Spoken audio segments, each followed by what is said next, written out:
This is the Metalhead Evolution Podcast with your hosts, Mike Sinopoli, Sean Hinnigan, Brad Nolan, and Rob Ruff, thrashing out the past, present, and future of the rock and metal world.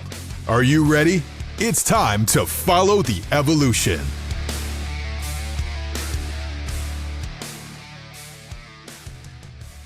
We are underway. The Metalhead Evolution back for episode 2. It's Sean here with Mike, Brad, and Rob here to discuss a whole slew of things again this week. We have another album review for you. We got another single review for you. Going to talk about a lot of things. Let's jump right into it because we got a lot to cover this week. So summer's here. Summer starts tomorrow. So typically, big time of year for everybody where we get excited for summer festivals, street festivals, different outdoor concerts, all that kind of shit going on.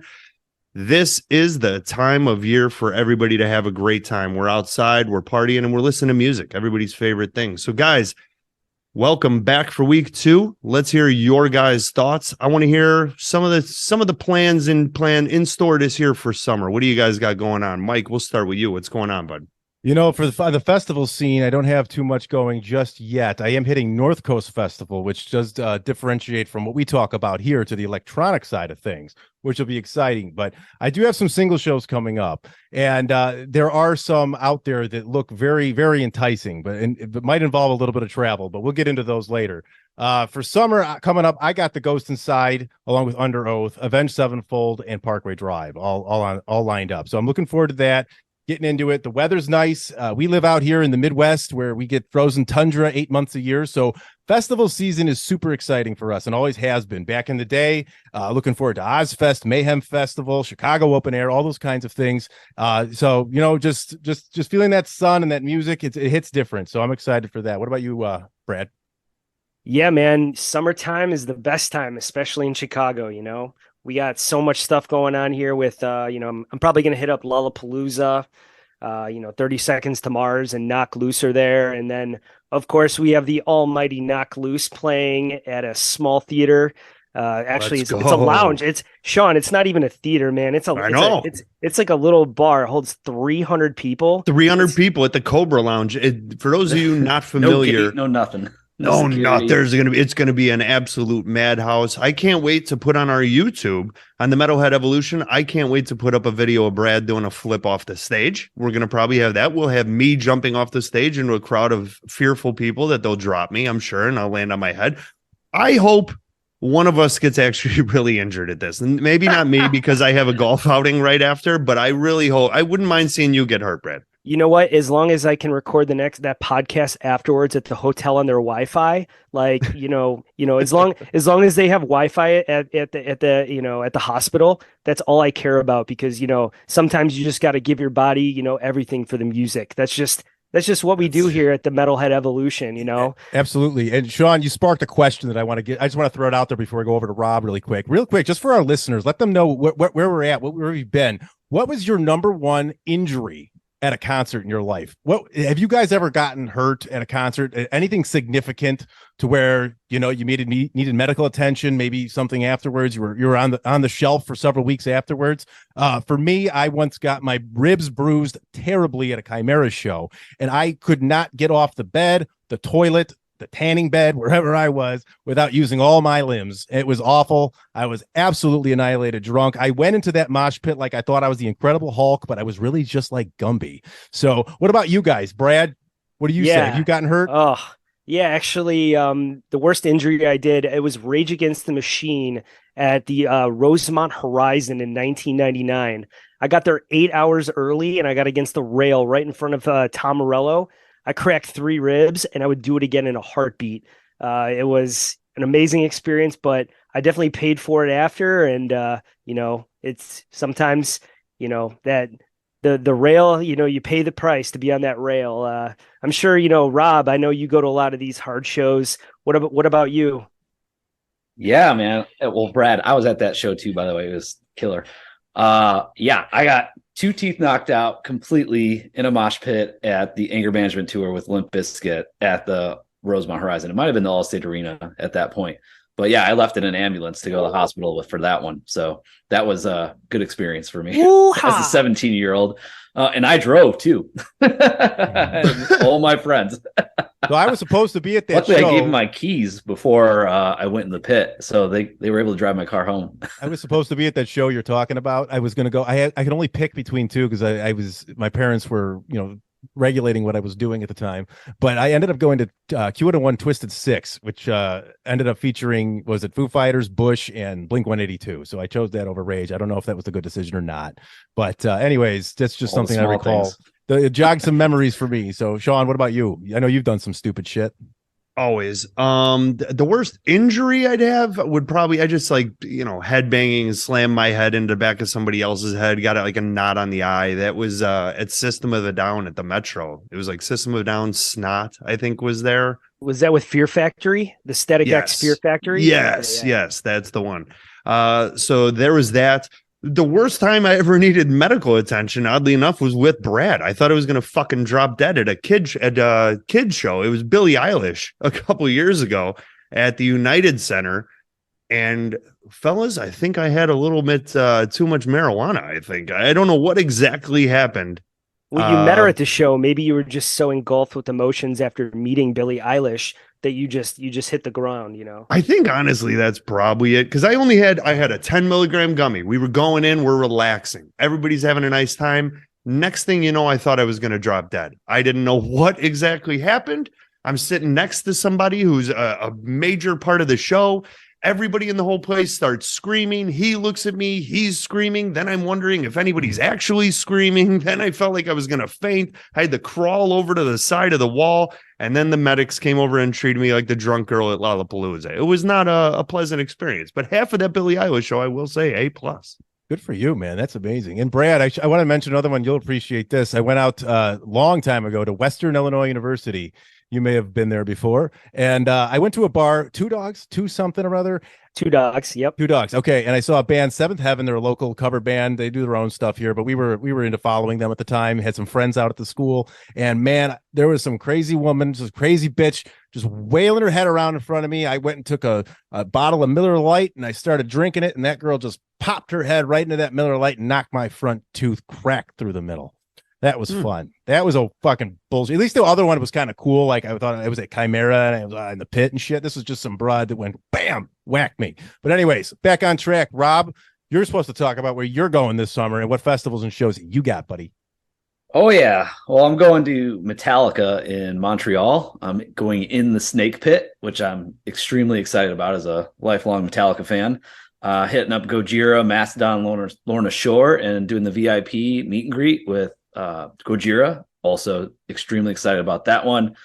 Hitting up Riot Fest and also hitting up Foo Fighters at the Harley Davidson Music Festival in Milwaukee. Also seeing Metallica again in St. Louis, and then also Motionless in White as well.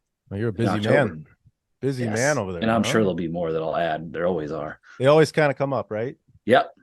Absolutely. So, well, that's what we've got coming up. If you're listening and you want to drop it in what you guys are doing, we'd love to hear it. We'll read it on the show. Let us know. We had some feedback come in, and we're going to start working on that. For some of our listeners are already chiming in, wanting us to review albums and talk about where they're going, what they're doing. We will do that for you. We love it. Absolutely. But like you guys, we know what we're doing coming up. What about like before in the past? We're all 40 years old or so, or even older. What do you say, Sean? What else have you gone to go see? I didn't throw in what I'm doing this summer. I got a whole fucking thing. I just saw Dead and Company. I saw them a couple weeks ago at Wrigley. I've got the same shows as a couple of you guys: Ghost Inside, Parkway Drive, Motionless in White, Riot Fest, Knock Loose. Pretty much, if you guys are going to a show, I'll be at one of them with you for the most part, except for Metallica, because they put out their tickets, a year and a half in advance. So I guess I'll worry about Metallica with the little fella here. I think we're talking about maybe going next year. After Riot Fest, I've got Run the Jewels. I mean, I have concerts really. It goes Sleep Token in St. Louis, Run the Jewels at Salt Shed. I've got things all over. And then, that Knocked Loose again.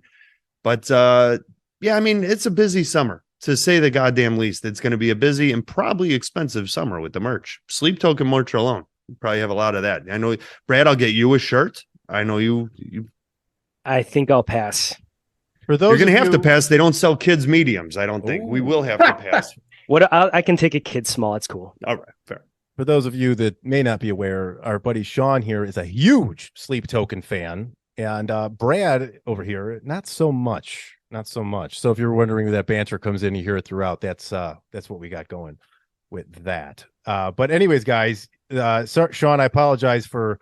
I thought you already went. You know what? It happens, dude. You know, it we happens. just got 4 guys here. We're all talkative. We're all passionate. We all just like to keep going and doing things. And I'm a loudmouth, as you all know. But I did want to hear from you guys, and I want to start with Brad here. What do you guys in the past? What do you miss? What festivals from the summer, from your youth? What do you miss the most? I think in general, we can all agree we probably miss Ozfest. I mean, Ozfest was such a huge part of all of us, and learning about a lot of these bands. The passion of just going to see all these bands for the first time, which a lot of these bands, I mean, nowadays, most of them don't even tour anymore. Most of them have broken up. Most of, some people have passed away. So, a lot of those bands and the idea of getting pumped and psyched for an Ozfest was definitely something that we all probably miss. But as far as, a dream festival of mine, I actually went to in 2013, which was actually an EDM festival called Tomorrowland in Belgium. It was just a perfect festival. Such an amazing time. And, if you have that dream and you really want to go to something, save your pennies and make it happen, because man, is it worth it. Absolutely. I got to do that for Hellfest. Absolutely got to do that. Got to get out there. That lineup is always insane. Is that Every what you year, would say, that Rob? lineup seems to just improve every year. That lineup is just madness every single time. I've never seen the schedule for that. It's got to be insane. I think there's like 6 or 7 stages. I don't know exactly the number of stages, but they group bands together appropriately by like genre, similarities. It's incredible, and it's just so deep. It's so deep. The closest thing you can get here right now in the States, I believe, is going to be Blue Ridge out in Virginia.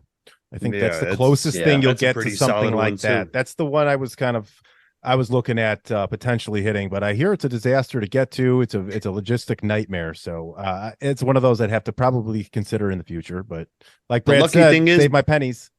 Lucky thing is, living in Chicago, we get a lot of kickback at those shows. So it's nice. You get the shows that are like, a lot of these bands will roll through there, and it's right here. So then especially Louder Than Life, you're going to have bands that are going to that. That's usually the big one, being in Kentucky. That's the one I was thinking of. Yeah. That's the one I was thinking of, not the Blue Ridge. Blue Ridge is Virginia. Yeah, Virginia. It does seem like they are. I don't know. Maybe it's just me. Maybe you guys can help me out, but it seems as if they're passing Chicago for some tours more often than not. Or they'll take their tour from the West Coast and take it all the way to Blue Ridge, and end there in September, for that festival. Absolutely. Definite. But yeah, you guys know what fest I miss is Lollapalooza when it was awesome.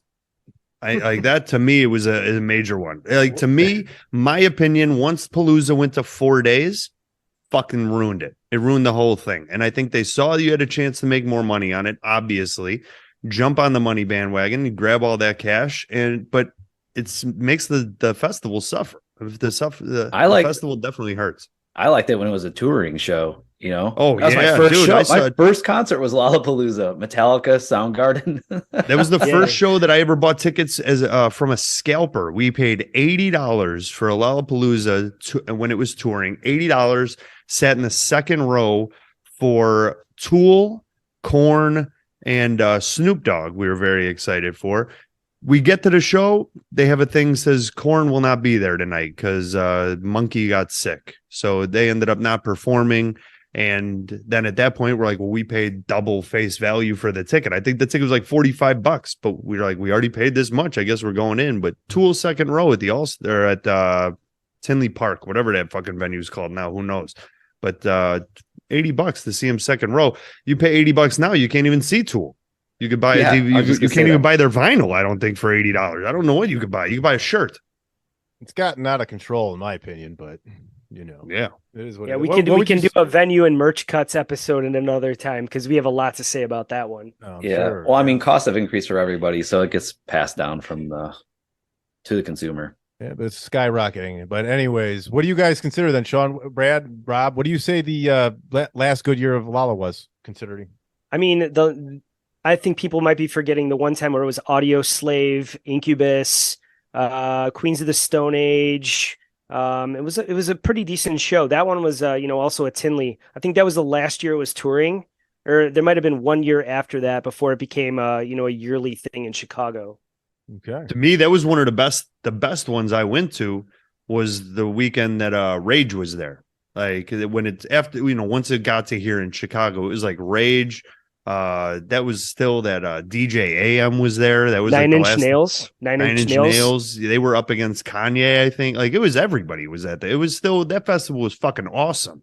And now we look at the four of us who I feel like are pretty knowledgeable about music, look at it, and you get halfway through the thing and you can't name one band on any line. Band, DJ, any of it. We can't. Yeah, it seems Billie like maybe, Eilish, Sean. Billie Eilish. I'm not Maybe- trying to die. maybe less is more in this case could be a better thing for this festival in some cases. So for me, my dream festival, obviously I'm on board with Hellfest. Tomorrowland sounds fantastic for EDM. That sounds like a dream. Absolutely. But mine doesn't exist. It's a festival that would exist, and I'd have to take a trip out to the Scandinavian countries. That would be either Sweden, Finland, Norway, or Denmark. And it would be an all Scandinavian metal fest. And if you don't know any off the top of your head, any Scandinavian metal bands that come from those countries, it's Amon Amarth, it's Ghost, it's Avatar, it's Nightwish, it's In Flames, Meshuggah, Dimmu Borgir, even Volbeat is from out there. Believe it or Blind not. Channel. I knew you were going to Oh, come in with Blind God. Channel. I didn't put them on Ugh. my list, but I'm sure. Hey, you know what? If they were there, I'll check them out. Blind Channel, check them out, guys. They're the Backstreet Boys of metal, self-professed. So that would be something that agree with that. I would love to see. Fly into Finland, fly over to Sweden, Stockholm, Helsinki, wherever they would do it. Do it somewhere remote where I could see all the mountains and shit and the snow-capped mountains in the background of this shit. I think that would be cool as fuck to go see a festival like that. But that's just my hypothetical. So It's a good one. yeah, you guys got anything like that stewing up in your head? I mean, I guess if you're naming just like dream festivals like that, I put me somewhere like the Gorge in Washington or Red Rocks in Denver.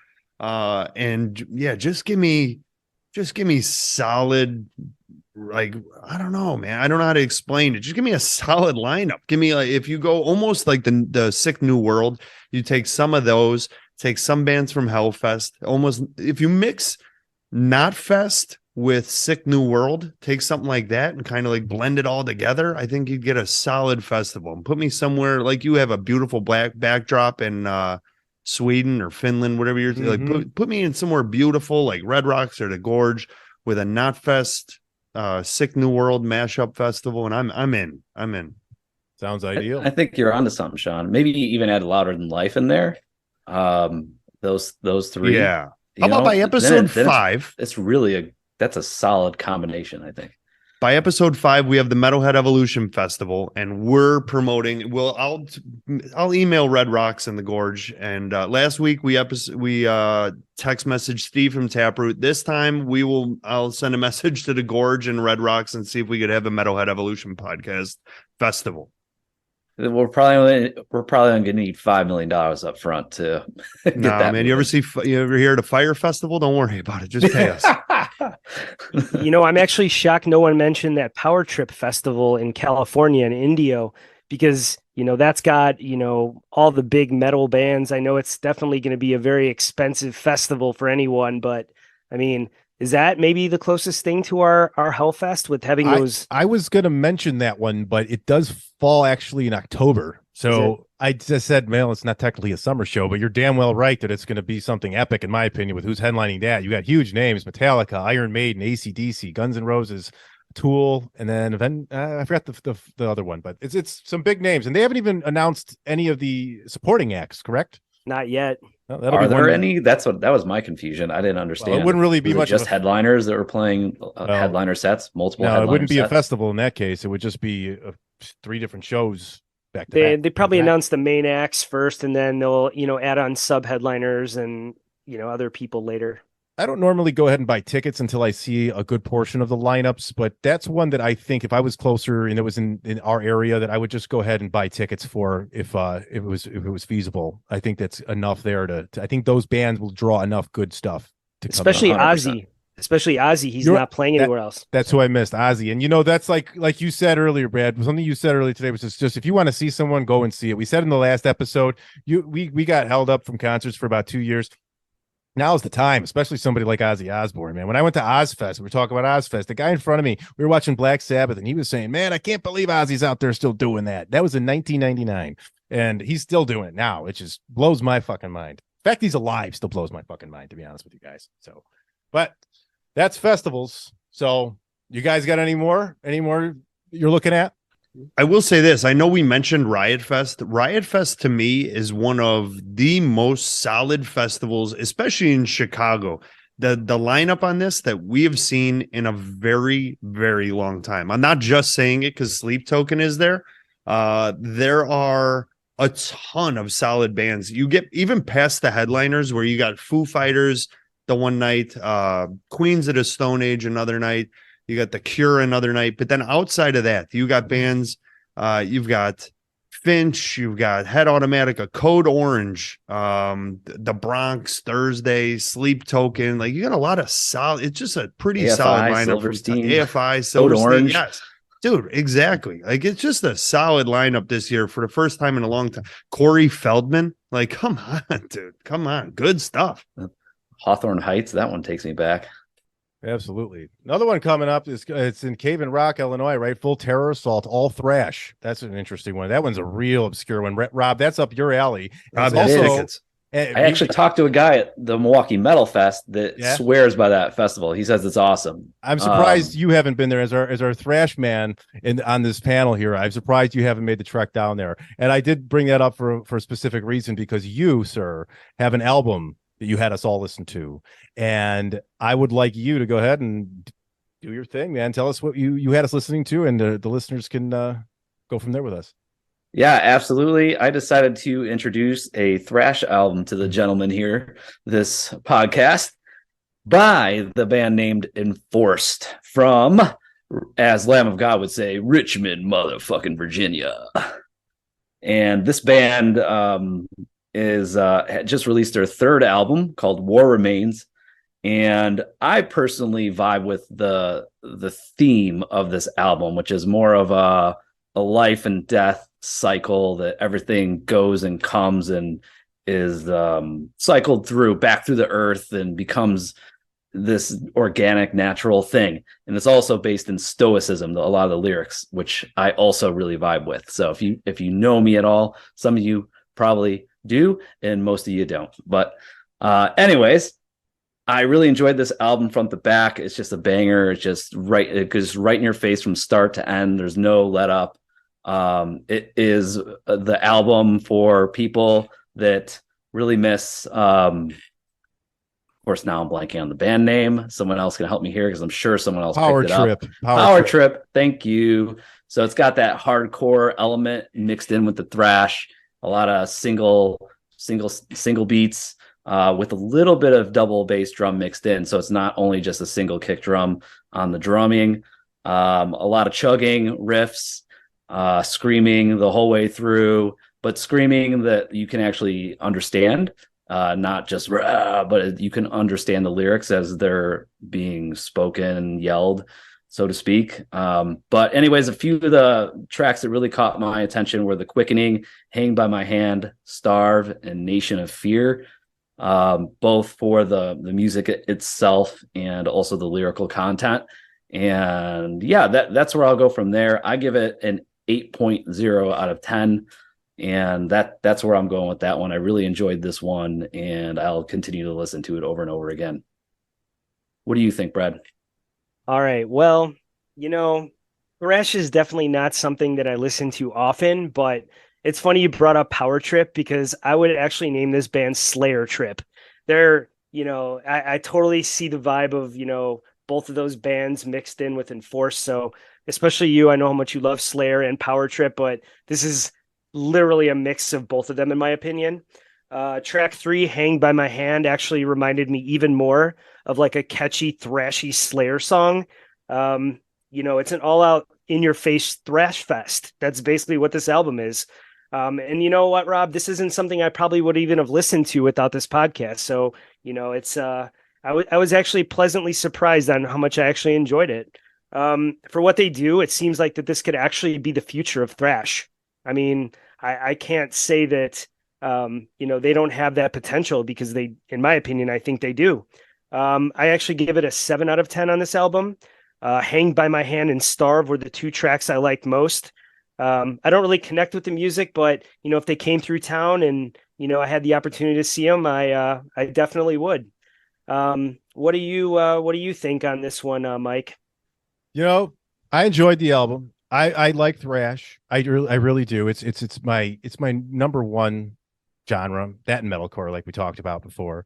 I put this on. It did take me a few listens to really get into it. It actually did. I do think that a lot of thrash can sort of sound similar. A lot of it. It's just fast. It's solos. It's a little bit of screaming and going along with things, and it can just kind of get lost and nothing stands out.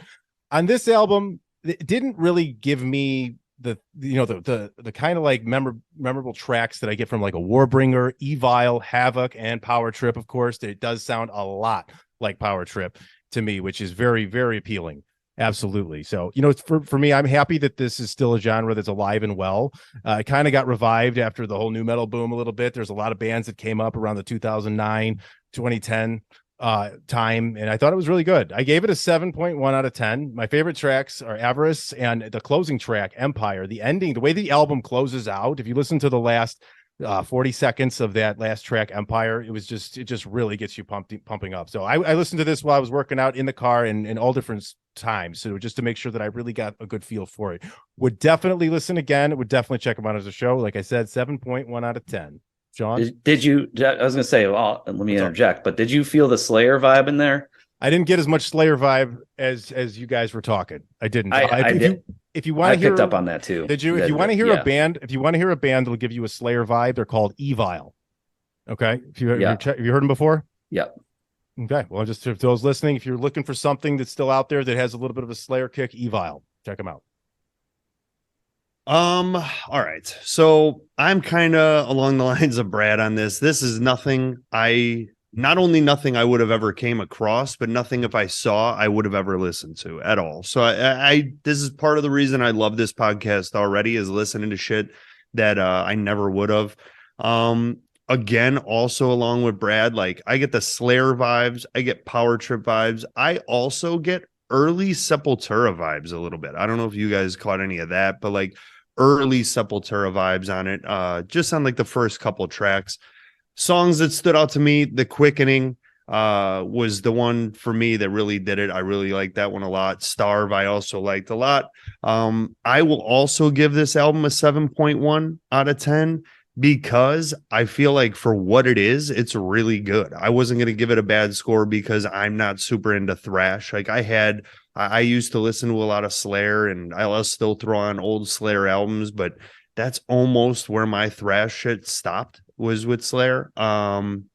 Yeah, I'd say a 7.1 out of 10. It was a solid album. It also makes me realize, with this being a 7.1, that I fucked In Flames last time on this podcast. I definitely fucked those guys because that album is incredible. I started low because I was like, hey, I can't give it too high of a score. We're off to a shit start.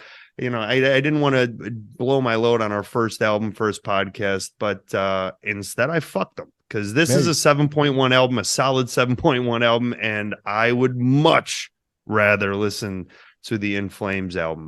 But them are the breaks. Sorry, In Flames. You want my opinion? All three of you guys snubbed In Flames. I gave him a 9.1. Yeah, you're possibly right there. But hey, I'm glad I picked this album for you guys, and that's exactly why I picked it, because I figured this is something neither Brad or Sean specifically would have ever have listened to. It was awesome, man. I was into it. I listened to it at the gym a lot. Nothing better than waking up at 5:30 and throwing that on. But I dug it. I did what you guys told me to do. You guys suggested listen to it in a few different spots. So I did a lot of window down driving, so you get some looks. I listened to it in the gym, and the key is listen to it at full blast. I definitely did a lot of that. So, but I enjoyed it a lot. It was good. Yeah, most certainly. You got to listen to thrash at full blast while you're lifting heavy shit. That's the best way to go. Or whatever else you got to be doing, So that, again, guys, to wrap that up, that's Enforced War Remains. That was their 2023 latest release. So moving along, we have a new segment that we'd like to debut here on the show. It is called Prime, Peaked, and Promising. So what we're going to do and how this is going to work is each of us have selected 2 bands, and the panel is going to go around and give their opinion on each band, stating whether they're in their prime, which means they're at their best, and we'll ride that out for quite some time, whether they've peaked, meaning that their best days are behind them and they're on the downtrend, or they're still in a promising phase where the best for them is yet to come. So to recap, prime, at their best; peaked, best days behind them; promising, best is yet to come. So I'm going to throw it over to my pal Brad here to get us going on this, his first band. All right, yeah, I'm pretty pumped for this. This is going to be a great way to get everyone's opinion on a lot of these bands here. The first band we're going to start off and kick it off with is Bring Me the Horizon. I'll start off with giving what I think, and then we'll move forward that way. Honestly, I think that this band is in their prime 100%. You know, they're headlining a festival right now you have Metallica the first night, Bring Me the Horizon the second night headlining, Metallica, and then Slipknot. I don't understand anyone that could say this band is anything but prime right now. Sean, what do you think? Yeah, I've also got them in their prime. I think just they're getting on some monster tours. They're getting huge exposure. They are definitely in their prime, and I think their market value is definitely on the rise. Rob, what do you think of Bring Me the Horizon? Yeah, I agree. BMTH is in their prime. And Mike? No doubt, got to put them in the prime with what they're headlining and the way their name has vaulted up. And I'm not a huge fan of this band. They did have an album in 2019, Amo, which is phenomenal. I love it. I listen to it all the time still. So these guys definitely deserve where they're at, and they're truly in their prime. And I see them here for quite some time. Their new track is great. Oh, Amen. Yeah, it's amazing. Yeah. I really enjoyed that one. The metal. All right, let me give you guys a band here. How about and I want to let you guys, I want to hear what you guys think first. So I'm going to go with Spiritbox, a band that's name seems to be everywhere here the last couple of years. So Brad, let's start with you. What do you think of Spiritbox? I'm going to go Spiritbox is in their prime right now. I don't think that they're the promising young band anymore. I just think that they're in their prime. Mike, how about you?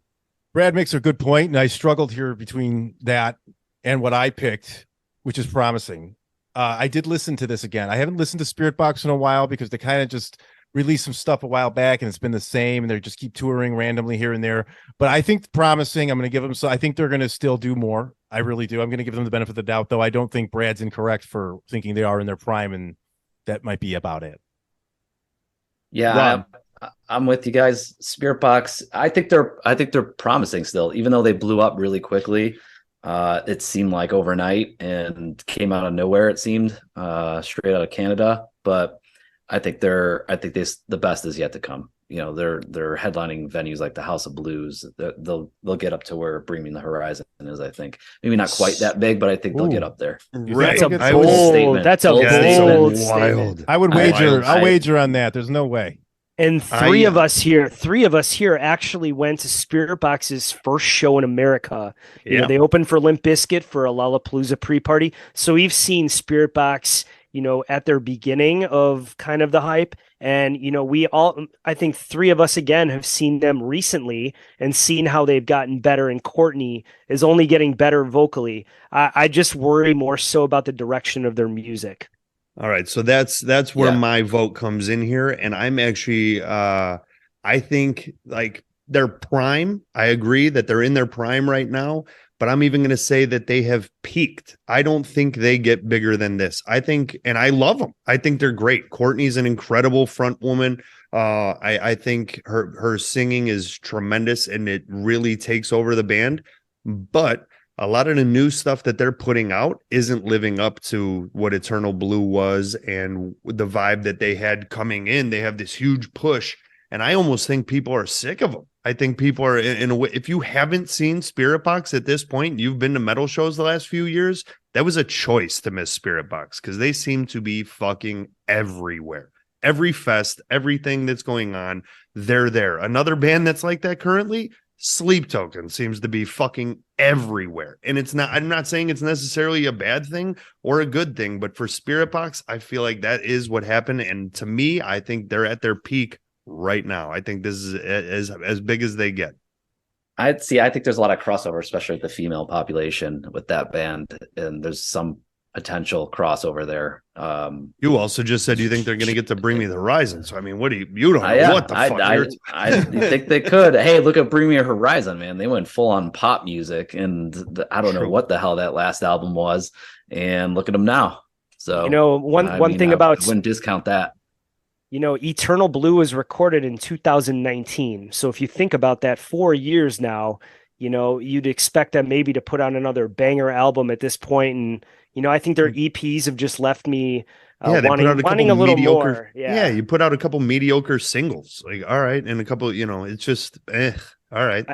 I would just hate to see them go the radio rock route when Courtney has so much vocal range of being one of the best metal vocalists out there. She's absolutely insanely talented and sounds so great live. I would just hate to see that go to waste. Right. I agree. Yeah, they're going to get a lot of pressure from their label. Yeah, right. Exactly. They're going to get a lot of pressure, and if they do go that more rock radio friendly route, they're going to blow up even further. Rob, give us one of yours. What are one of your bands here? All right, so I think I picked some ones that, I think you guys will be pretty quick to say what you think. But Trivium, I think that they have peaked, but they've been very consistent. How about you, Sean? Yeah, I definitely think they peaked. I think they're past their prime for sure. They're playing smaller venues at this point and not selling them out. I think they've definitely peaked. Brad? Peaked years ago. Oh, Mike? Definitely peaked, unfortunately, but criminally underrated overall. I think they could be headlining bigger arenas, doing more. I think their music is that good, but they've definitely peaked, and I don't think we're going to see them rise to anything major. I'm with you there. I don't think they're going to get any bigger than they are, but I do love them a whole lot. So it's unfortunate, but at least they're consistent. I love the consistent output. There's some bands where I just love the consistency, like Slayer. Like I never was disappointed that they stayed true to their sound. And other bands that have pivoted, I hated it. But what's maybe beautiful, I like it more over time. What's beautiful about liking metal and these bands that we're talking about here that we are into and we have a lot of passion for is that we can go to a small venue that holds, I don't know, a couple thousand people, if that, and go and see these guys. Easy meet and greets. You don't have to wait in line and do all kinds of crazy shit and pay all this money like Taylor Swift and all this crap and to get ripped off. So it's a blessing and a curse. Yeah, they deserve more. You like to see them get better, but at the same time, we got this small little niche and we get to just have our own little world with this music that we love. I think that's one of the best parts about metal, to be honest. Mike, I don't like that you think that paying $20,000 for a family of four to see Taylor Swift is a wild thing. I don't like what you're saying about Taylor Swift. What are you talking about? It's $20,000 per ticket, bro.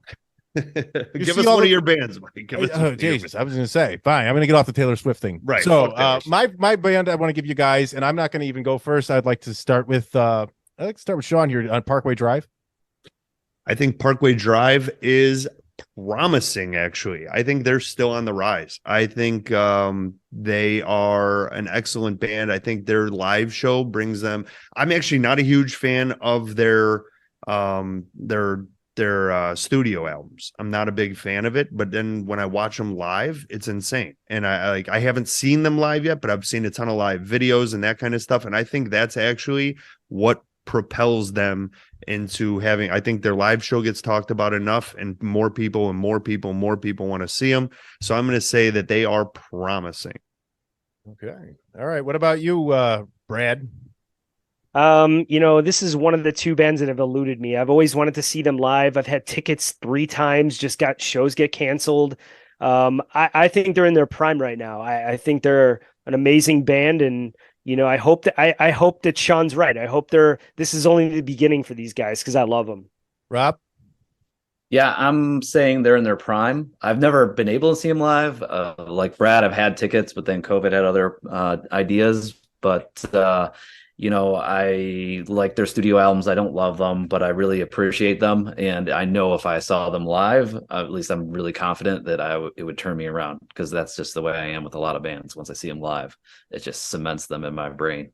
I really believe that you guys, when you do get to see Parkway Drive, you're going to be blown away. It is a phenomenal show. I've seen them a few times myself. I would say that they are in their prime. I do like that Sean did put them as promising. I do think the fact that they do lack the clean vocals a little bit, that they're going to have a hard time elevating themselves, because that growls only pretty much sticks to, just a certain niche, pretty much. It doesn't elevate them to more of a mainstream crowd, in my opinion. So I think they're in their prime. I think we're going to see a lot of great albums from them for years to come, great live shows. And I think they'll just be a good medium-sized venue headliner for the rest of their tenure. I think that's what we're going to see. So that's one time through here. And we'll go back up to you, Brad, because you got another band. We all got one more each. Yeah. I'm going to go with Bad Omens on this one. Sean, what do you think about Bad Omens? I think Bad Omens is promising. I think they're on the rise. However, I fear that they go the route, and I hope I'm wrong on this, but their albums seem to be getting progressively like more produced and more clean almost, and more like friendly, for lack of a better term.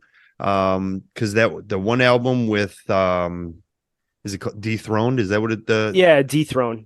That fucking album is ridiculous. And then the next one, The Concrete Jungle, that album is out, and that album, again, tremendous album, but it's a little bit cleaner, a little bit friendlier. They got the TikTok song and shit. I love to see them go back towards the first album, but I think they're definitely on the rise. Their popularity is gaining, and it's getting ridiculous almost. So I'm definitely going to say promising. Rob, what do you think of Bad Omens?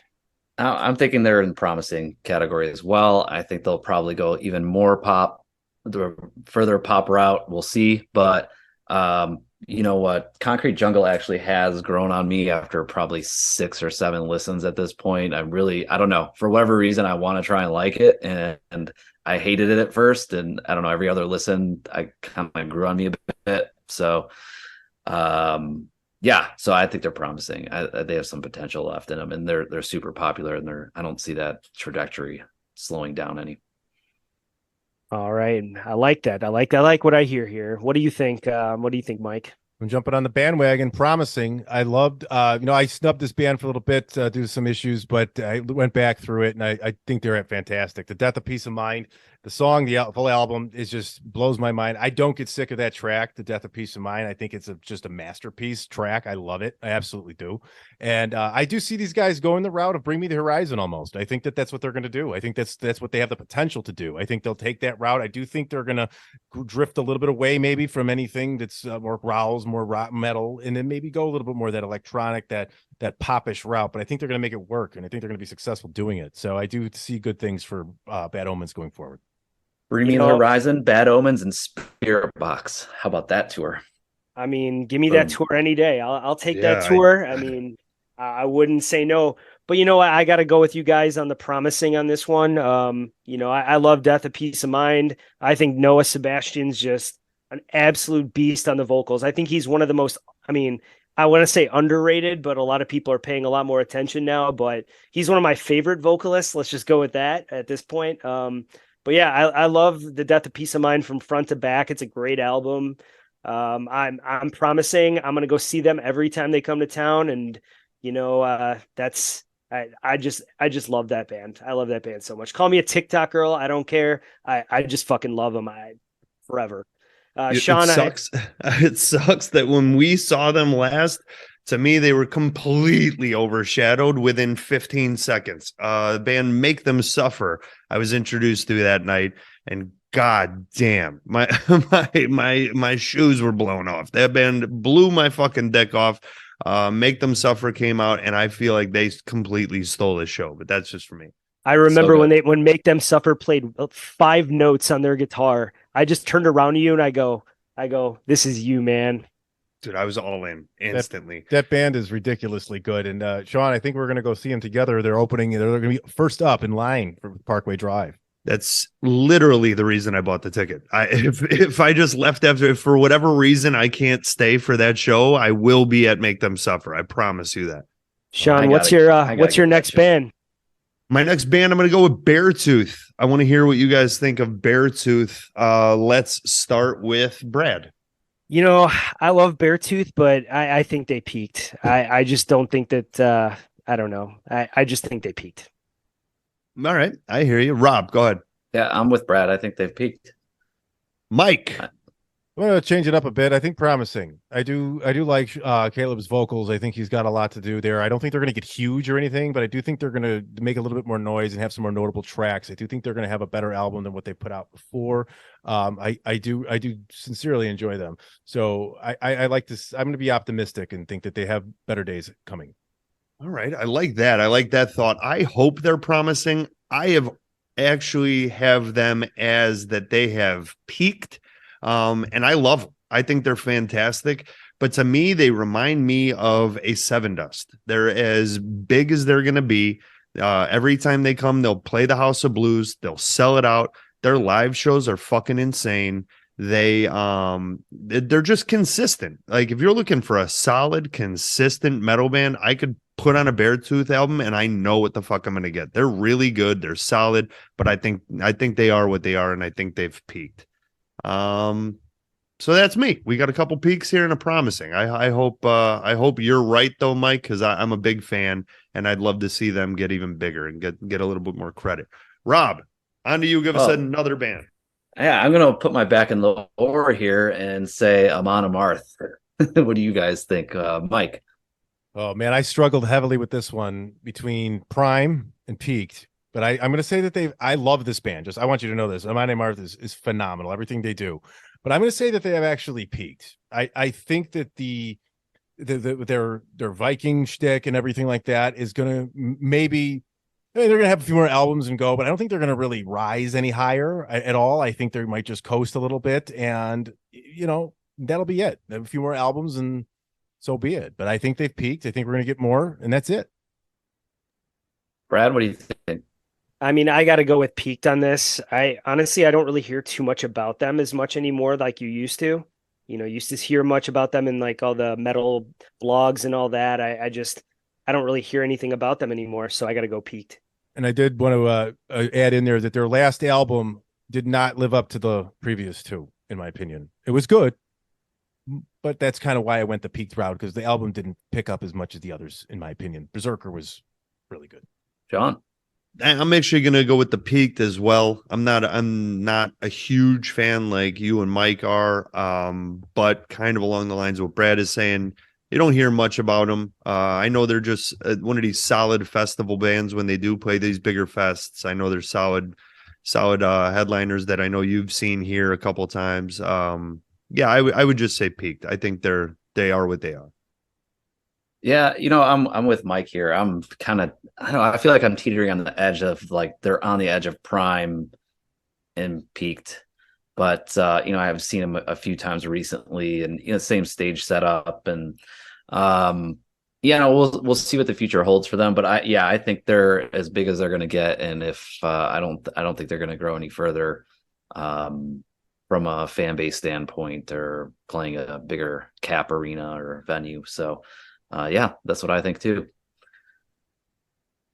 But speaking of growing and becoming better, how about a single review here, Sean? How about I do my last band first?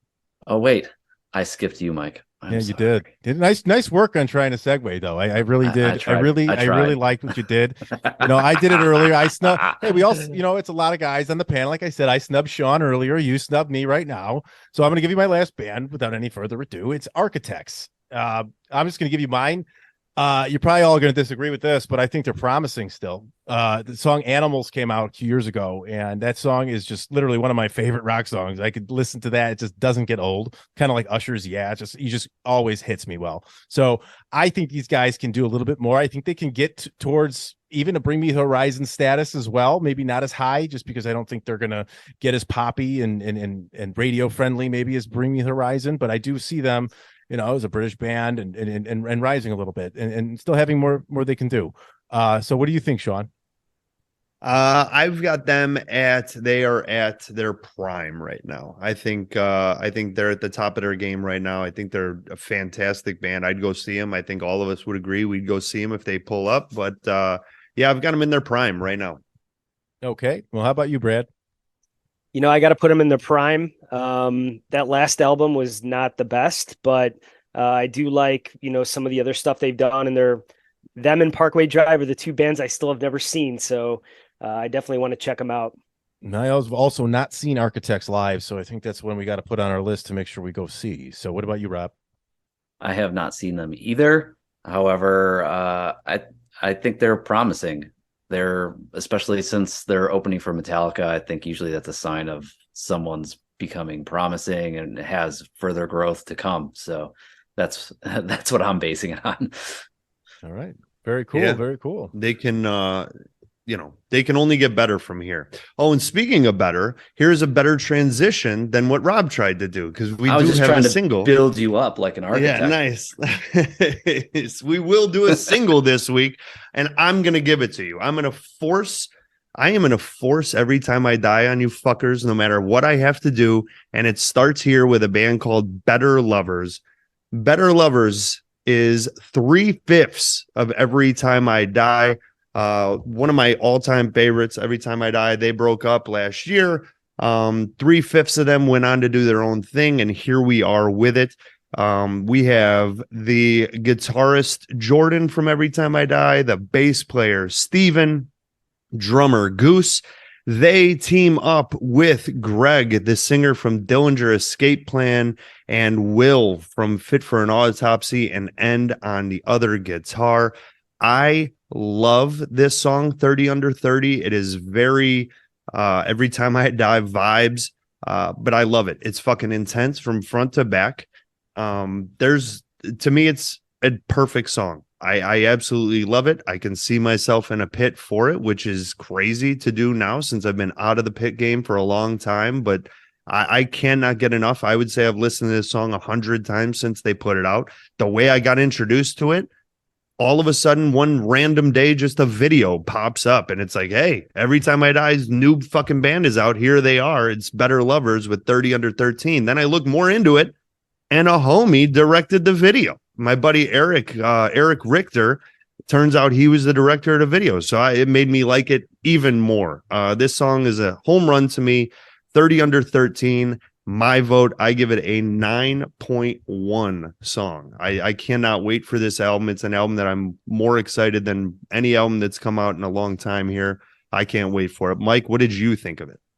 Well, let's just say that the next show I go to, I believe this is the first band I'm going to see. Is that correct? Are they on the tour with Under Oath and Ghost Inside, correct? Hell yeah, they are. And I believe they'll be kicking this off. And I can't say that I'm excited for it. I found it to be vocally unpleasant. Nothing very special musically for me until about 2 minutes and 30 seconds in. It did pick up a little bit for me. There's a cool guitar solo, got a little groove to it. It was sloppy to me. Otherwise, this type of music never really hits me too much. Nothing surprising here for me because I've listened to it several times. I honestly found myself looking at the clock. Is this over yet? 4 minutes and 5 seconds, waiting for it to end. Blase music, in my opinion. You gave it a 1.9. I regretfully have to give this a 1.9. You give it a 9.1. I'm giving it a 1.9 out of 10. And I don't think I can really listen to this much more. So unfortunately, I can't give it much positive. I'm happy that your band is partially back together. I'm happy for you. I'm happy that you get joy from this. And, yeah, of course. So the extra 0.9 on this song is because my buddy's happy. So yeah, well, I appreciate the happiness vote. I will say this: when I picked this song, I kind of have a feeling what the scores are going to be coming in here, and that's okay. That's all right. I just want to force you guys to listen to it. Brad, what did you think of it? Well, I mean, I'm actually probably not going to be as harsh on it as Mike was. I do know this is a super group of your wet dreams right here. So these are my guys. I totally get it. But this song just doesn't do it for me. It doesn't feel or sound unique to me. It sounds like every other hardcore song I've ever listened to. The music isn't bad. The vocals didn't bother me as much as I guess they bothered Mike, but I guess this genre of hardcore just kind of has a select appeal to me. It took a while for Knock Loose to kind of warm up to me, so maybe in time this would, I guess, but I'm not going to pigeonhole this band into this one song. I'll check out what they have coming in the future and give it another shot. But well, yeah, because I'm going to force you guys to review the fucking album. You better. I know you will. I know you will. That's why I already know I'm going to be forced into it. If I had to give it a rating, I give it a 5.5 out of 10. But I probably would rather listen to Sleep Token than that again. Oh, all right. That's a bold statement coming from you, Brad. Wow. That's fine. Well, you almost had to do that. I haven't picked an album yet, so don't get too hard on Sleep Token. Rob, what'd you think of Better Lovers? You mean the Every Time I Escape plan? Very nice, very nice. I loved Every Time I Die, and I also enjoyed the Dillinger Escape Plan. So, Greg's vocals I had really enjoyed, and so I vibed with this song. The music itself is fast paced, and the vocals matched, and I was driving my windows down, and I played it multiple times in a row because I liked it. And it wasn't too short. It was just the right amount of time, I think. And sometimes these songs can be a little short, in my opinion. And I think this hit and kept hitting, and I enjoyed it. So I gave it a 8.1 out of 10. Let's go. See, I love this shit already. Can I just fucking say this? I love this because we put out shit that you don't think people. I did not think, Rob, that you would be into this at all. I literally thought I was going to be on an island. And I love that you're into this. This is fantastic. Are you going to be at that show too, Rob? Not Under Oath in the Ghost Inside. No, is that the one that's the day after Foo Fighters, or is that I don't know. Buy a ticket and let's beat the shit out of these two idiots during it. There's those two shows. Those two shows I'm eyeing. All right, I'm not saying no, but I'm not saying yes yet. All right. But yeah, man, that song played the first 2 seconds, 3 seconds of the song. I'm like, oh fuck yeah, let's go. I'll tell you who sounds good is the band that's going to play after this band at that show, in between Under Oath and these guys, is We Came as Romans. Yeah, you love them. I never really had much for them, but the latest album they put out was, I thought, excellent. But whatever. But hey, man, I'm excited to see you jump around with a boner. And maybe smack me a little bit on the leg with it. I don't know. Probably not in the leg, pal. Not in the leg. Understand? Whatever you want. Just get excited. I get it. I'm like, look, it's not gay if your buddy's excited about the music. So that's Better Lovers. Excited for that. So that's the show, right? That's what we've got for you this week. And I got nothing else for you, Sean. You can go ahead and see if anybody else has anything they want to kick out there, but you guys got anything? Anybody closing statements from anybody? Last chance. Rob, nothing? I got nothing. I put it all on the table today. I like it. I like the effort. Brad. It's summer, baby. Get out there and hit those pits and stay metal. And I hope you guys, at least Rob and Sean, had a nice Father's Day, because we just had Father's Day. I hope you did as well. Thank you. Brad is a dog father. I hope you had a great Father's Day as well. Oh yeah, Chloe gave me lots of hugs. Beautiful. Arf. I hope all the dads are arf. Yes, let's go. I hope all the dads had a good Father's Day. I hope everybody enjoys your summer. We will see you guys in a couple weeks with another album review, another singer review. Just keep banging your heads. We'll see you guys in a couple weeks, man. Thanks for listening.